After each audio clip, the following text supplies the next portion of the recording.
My mother-in-law poured something unusual into my drink when she thought I wasn't looking. "A special cocktail for my favorite son-in-law," she said with a smile. I thanked her and subtly switched glasses with her husband, who often criticized my career.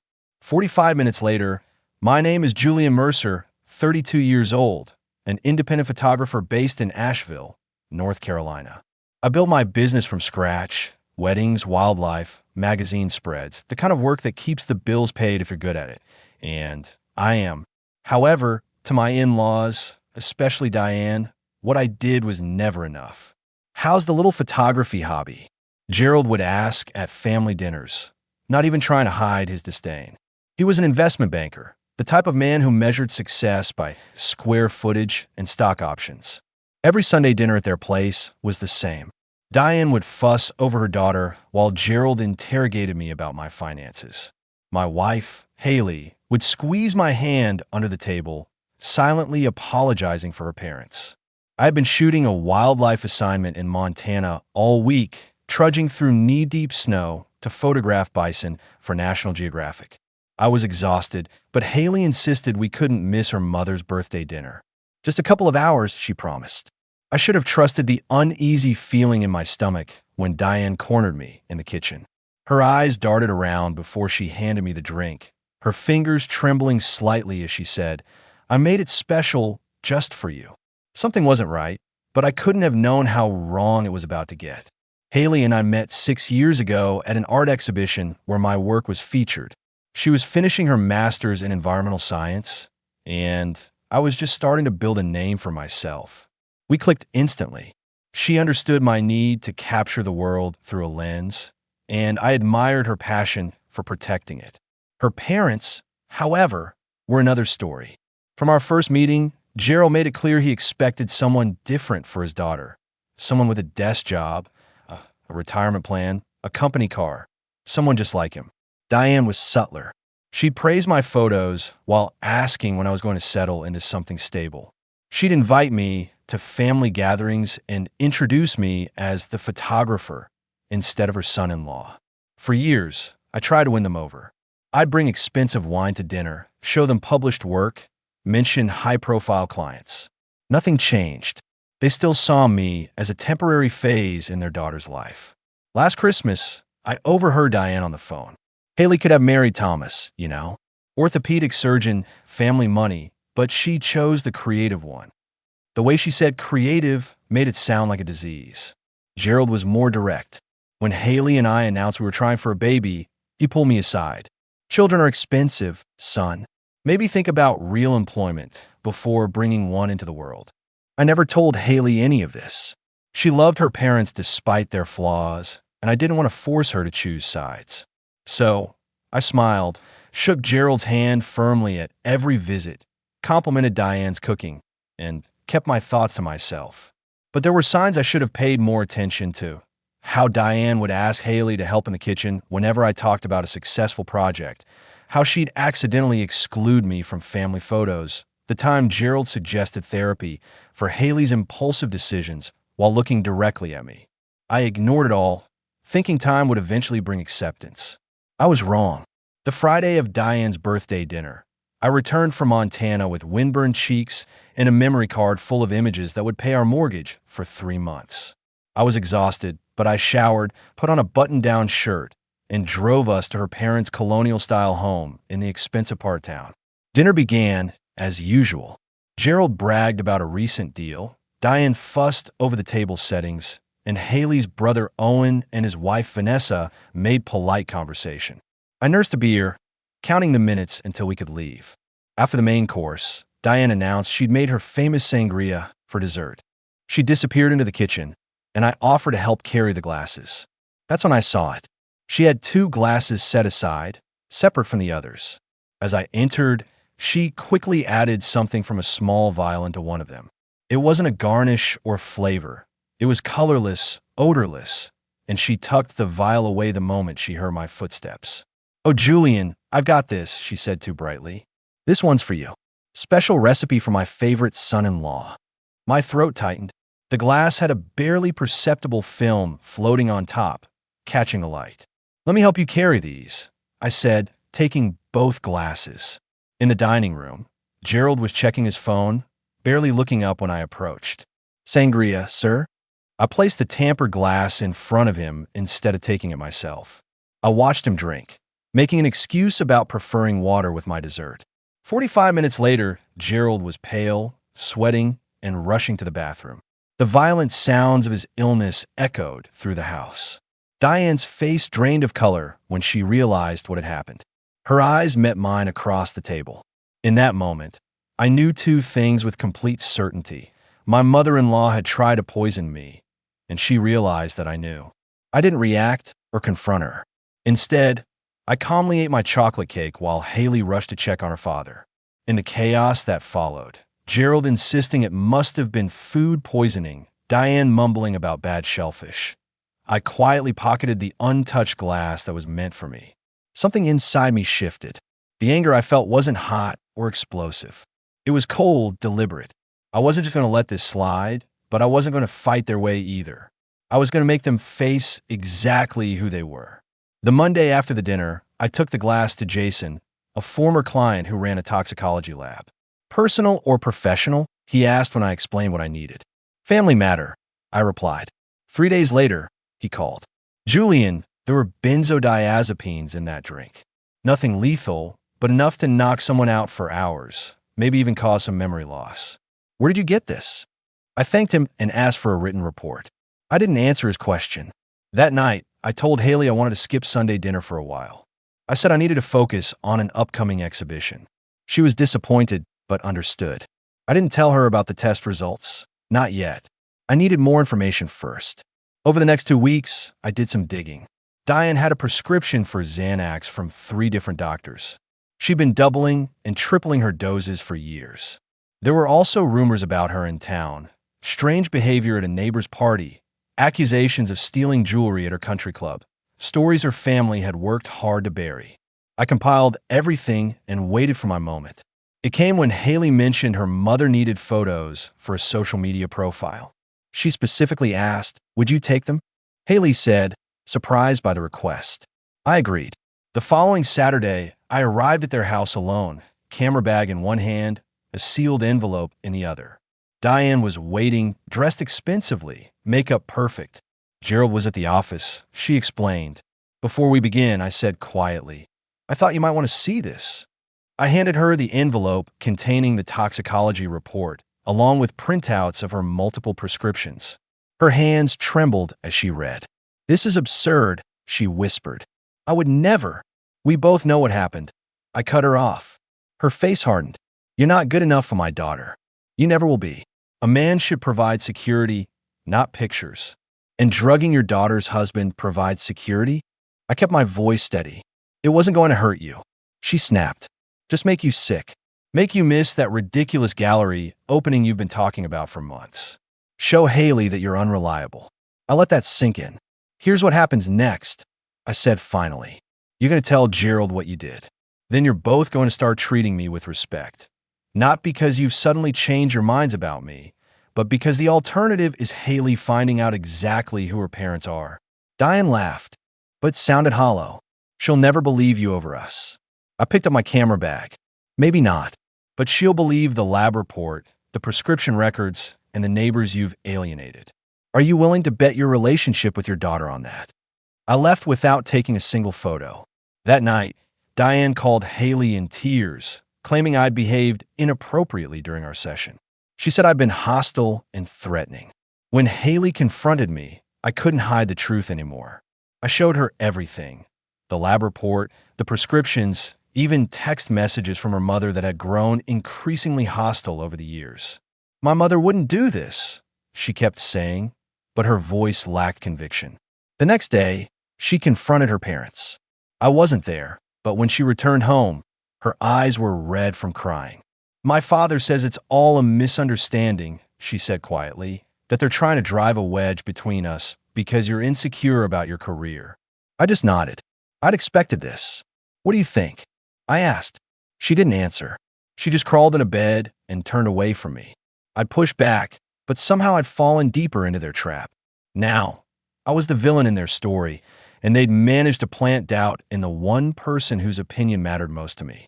For 2 weeks, Haley barely spoke to me. She went to her parents' house alone, came back with red eyes and new doubt. I threw myself into work, spending long hours in my studio, waiting for the storm to pass. Then, a package arrived for me. No return address, just my name scrawled across the top in unfamiliar handwriting. Inside was a USB drive and a note. "You should see this.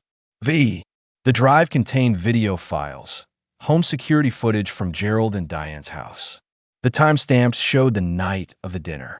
There was Diane in the kitchen, clearly adding something to drink. There was me entering, taking the glasses.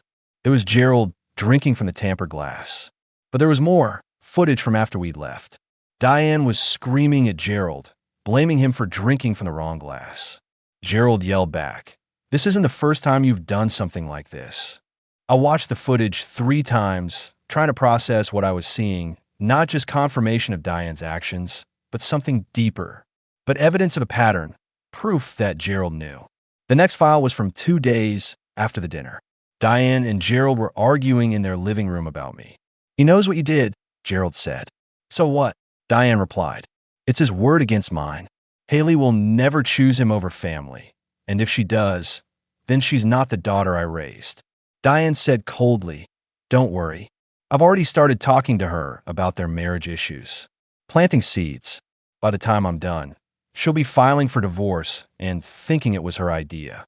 I slammed my laptop shut, hands trembling. This wasn't just about me.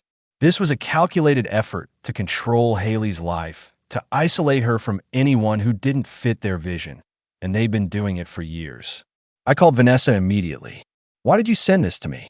"Because they did the same thing to me when I married Owen," she said quietly. "They tried to break us up for 2 years, said I wasn't good enough. It almost worked. Why didn't you tell us?" "Owen doesn't know," she admitted. "He worships his father, believes everything he says. I've tried to tell him, but he thinks I'm paranoid. I just couldn't watch them do it to someone else."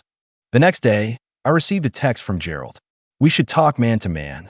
No wives." I met him at his country club. He was waiting in a private room, sipping bourbon. "Julian," he began, "families are complicated. My wife, she can be difficult, protective, but she means well." "Drugging someone means well?" I asked. He waved his hand dismissively. "A misunderstanding. Diane takes medication for anxiety. She probably mixed up the glasses. I have the security footage." Gerald's face changed instantly, hardening into something cold and calculating. "What do you want? Money? Is that what this is about?" "I always knew you married Haley for financial reasons. I want you both to leave us alone," I said simply. "Stop trying to convince Haley I'm not good enough. Stop interfering in our marriage." Gerald leaned forward. "You think this is the first time we've dealt with someone like you?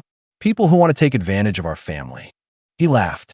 "Haley will come home where she belongs. She always does. Ask her about Thomas. Ask her about the fiancé before you." I felt a chill. "What are you talking about?" "Haley was engaged before she met you," he said. "Nice guy. A doctor. We didn't like his background. Took us 6 months to convince her he was wrong for her. She broke it off, came home crying to Daddy." He smiled. History repeats. On the drive home, I called Haley's college roommate, Bethany. "What do you know about Thomas?" "Oh God," she said. "That was awful. He was perfect for her, but her parents, they convinced her he was cheating. Planted evidence. He tried to tell her the truth, but by then, she didn't trust him anymore." The pattern was clear now. This wasn't just about me. It was about control, complete control over their daughter's life. And they'd done it before. I didn't confront Haley right away. Instead, I started gathering every piece of evidence I could find. I reached out to Thomas, who was initially reluctant to speak with me. When I explained the situation, he sent me old emails between him and Haley, showing how her parents had systematically undermined their relationship. I contacted other ex-boyfriends, old friends of Haley's who had mysteriously drifted away. A pattern emerged. Anyone who encouraged Haley's independence was gradually pushed out of her life. Vanessa provided more security footage, showing Diane and Gerald discussing their plans for us. "Once they divorce, we'll convince her to move back home," Gerald said in one clip. "She can run the foundation, Meet suitable men. I compiled everything onto a single drive, then invited Owen and Vanessa over for dinner without telling Haley. I was about to destroy her family's image. Over dessert, I connected my laptop to our TV. There's something you both need to see, I said. For the next hour, we watched the footage together. Haley sat motionless, her face pale. Owen kept shaking his head, muttering, "That's not my parents," under his breath. When it was over, Haley turned to me, tears streaming down her face. "Why didn't you tell me sooner?" "Because I needed you to see for yourself," I said. "All of it. Not just what they did to me, but what they've been doing to you your entire life." Owen stood up, furious. You've edited these videos. My parents wouldn't do this." Vanessa touched his arm. "They did it to us too, Owen. Why do you think they suddenly started liking me after we had James?" "Because a grandchild meant they had leverage." The color drained from Owen's face. "You never told me." "I tried," she whispered. "You wouldn't listen." Later that night, Haley crawled into bed beside me. "I need time to process this," she said softly. "But I believe you, and I'm sorry I doubted you." The next morning, Diane called Haley, putting her on speaker. "Darling, I was thinking you should come stay with us for a while," Diane said cheerfully. "Your father and I are worried about you. Marriage is hard, and sometimes separation can give clarity." "Mom," Haley interrupted. "I've seen the videos." Silence. "Then what videos?" Diane asked. "The security footage of you drugging Julian's drink, of you and Dad plotting to break up my marriage." Another pause. "Haley," Diane began. "Whatever he's shown you has been manipulated," Diane said quickly.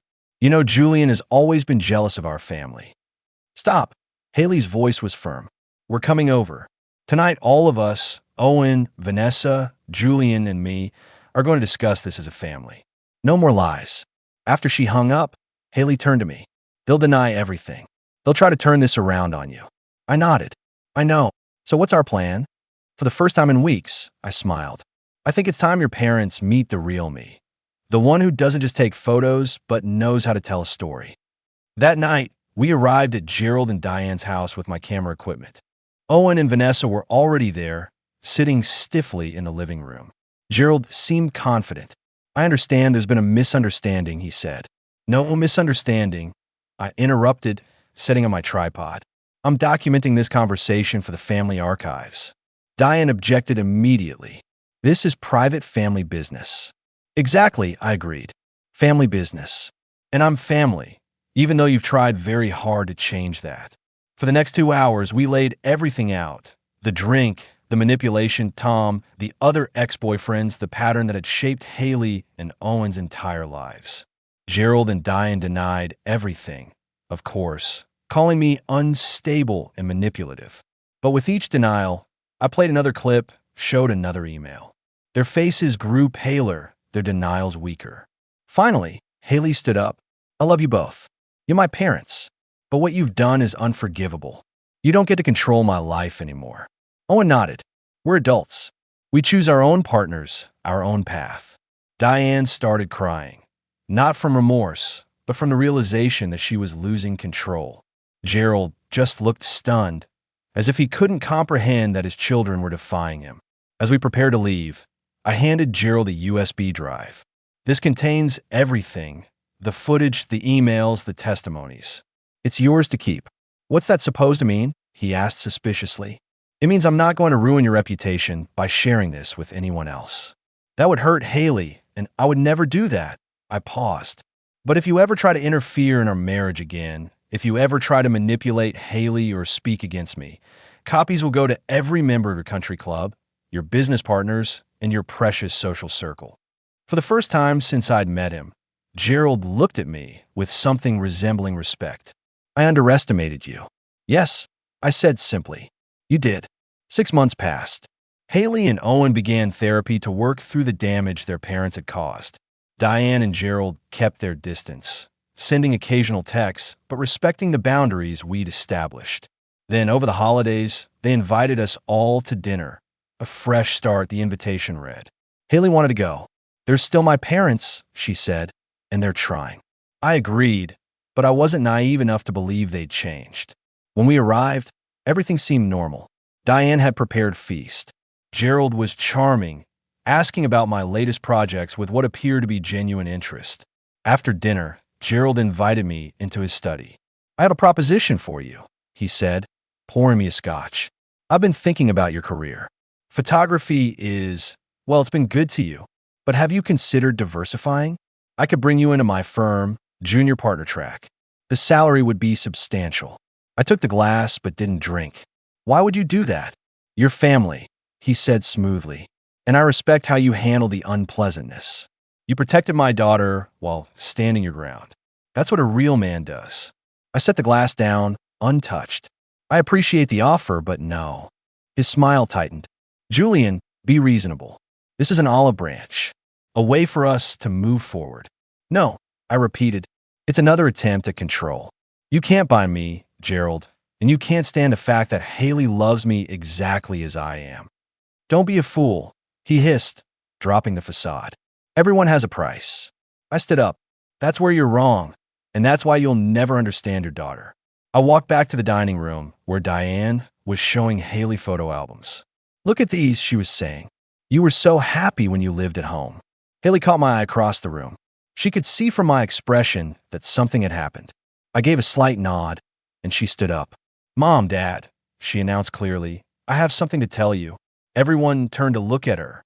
"We're having a baby," she said. "Julie and I. I'm 3 months pregnant." The shock on their faces was genuine.